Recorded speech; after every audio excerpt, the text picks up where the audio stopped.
And look, there are going to be issues where there are very real fault lines and very significant points of divergence on how to solve a problem.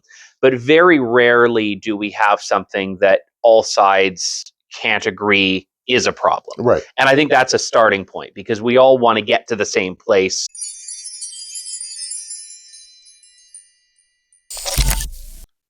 Hi, my name is Mike. Modern society in general has more and more of a tendency to rely on government to supply its needs.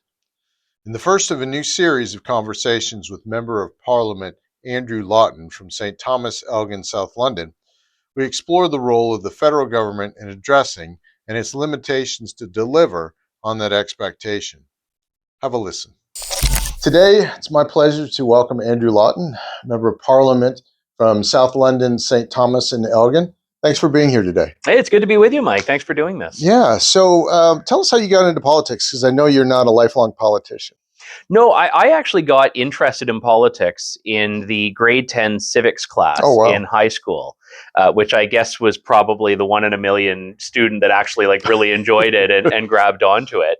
And I got interested in politics in part because I was bad at sports, and I'm still bad at sports, but now I'm a member of parliament, so it worked out well. Yeah. And I got involved helping out on a couple of campaigns, and I never saw it as a career, and I never saw it as something that I would do professionally. But I've always stayed interested in it, and when I ended up choosing a career in media, going into the journalism world, I was obviously very immersed in politics, but from the outside looking in. And about I guess 2 years ago now, when I started to just see where things were going in the country, I stopped wanting to be on the sidelines and felt I had to get in there and try to make a difference directly. And here I am.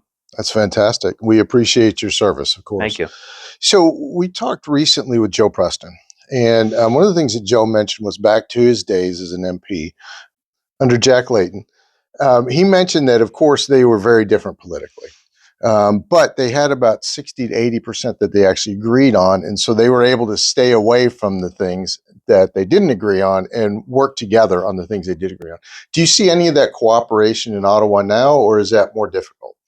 One of the things that I think does a bit of a disservice to the political process is that if there's 1 hour of politics that people watch a day, it's question period. Right. And the design of question period is to show the contrast, opposition asking questions of government, and it's raucous, it's energetic, and there's a role for that, and there's a long tradition of that.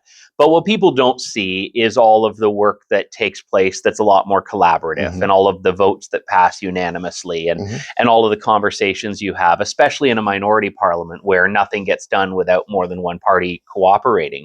And look, there are going to be issues where there are very real fault lines and very significant points of divergence on how to solve a problem. But very rarely do we have something that all sides can't agree is a problem. Right. And I think that's a starting point, because we all want to get to the same place in most cases. We just have different ways of getting there. And in some cases, maybe we don't even have different ways of getting there. But it's only when you can have that discussion and dialogue across party lines that you see that. And I've, had people that I've worked with on different parties, even in the 10 months I've been an MP, on particular issues or particular files. And if you don't open that door to accept that people from different parties can have commonalities with you, you're going to miss out on a really key way to make a difference. Sure, absolutely. That's great.